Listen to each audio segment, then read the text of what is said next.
So I have a story about this one. We were doing a transaction a number of years ago, and for weeks the sellers were downplaying an SEC deficiency letter. We were on the buy side in that one.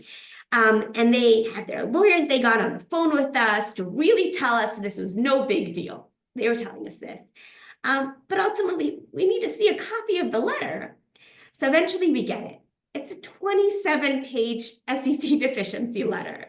And look, I'm the deal lawyer. I bring in my colleague on the regulatory front, and he says this is like the longest letter he's ever seen in his career. And it just makes it so much worse that the sellers are sort of being evasive about it.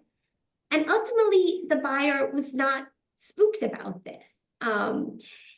My job is to help point out the risks, but more importantly, find ways to solve them. And the buyer still wanted to proceed with the investment. They had rep and warranty insurance. The matters relating to the SEC deficiency were carved out. But what we did is we structured, a very modest escrow for a holdback of a portion of the purchase price in case any issues came out of that SEC letter in the next few years.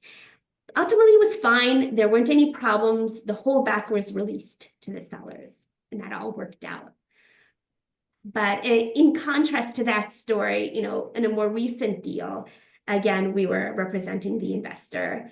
Right away, the chief compliance officer of the target got on a call with my regulatory team, and we just walked point by point through their SEC deficiency letter. And they were much more upfront about, here's what the SEC said, here's why we didn't really agree with them, but here's how we responded.